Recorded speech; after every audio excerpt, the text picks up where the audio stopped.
such a beautiful love story. And of course, we all know the brilliance of Vin as a broadcaster. We know he was an outstanding human being, but he was also a devoted family man. And so when his wife, Sandra, died last year, he took it very hard. At that time, I had the opportunity to speak to his very close friend, Jaime Jarin, about the love that existed between the Scullys. I met Sandy when she was dating Vin many, many years ago.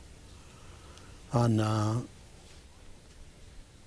she was always very, very protective of Vin, and vice versa.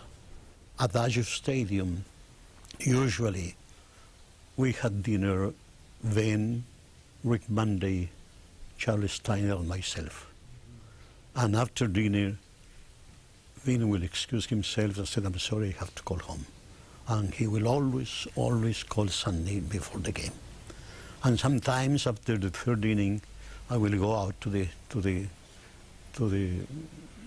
outside of the booth, and Vin will come out of the booth to call Sunday. And I knew that he was calling Sunday because he was really smiling and almost like college sweethearts. They were so very close. I loved hearing that story from Jaime about the closeness that existed between the couple.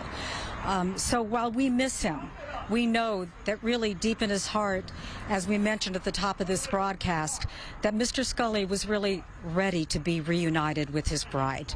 I'm Laura Diaz reporting live from Studio City. Now back to you, Chris and Alex. Laura, we know you're on assignment tonight. You are reporting, but we also should note you are a diehard Dodger fan yourself. You go to a lot of games each and every year. Just your personal thought as you heard this news. Well, of course, like all of us, I felt very sad, but he lived a long, beautiful, productive life. He was a role model to so many people. And I want to point out that whether you lived on the east side or the west side, you felt that Vin Scully spoke expressly to you, that you mattered, that he was able to put the game in perspective, put it into words that maybe you just felt in your heart but didn't know how to express.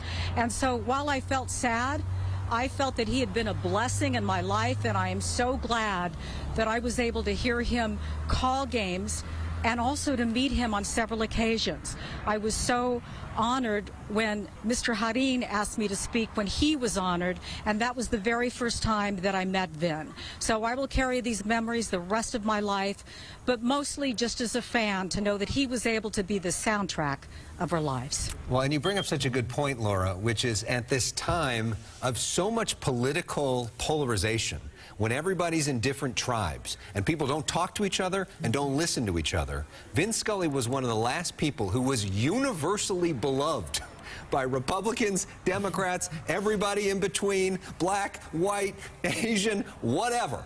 Everybody in Los Angeles loved Vin Scully, which is why everybody in Los Angeles is in mourning, but also celebrating a great life. Laura Diaz, thank you. We'll be back with more right after this.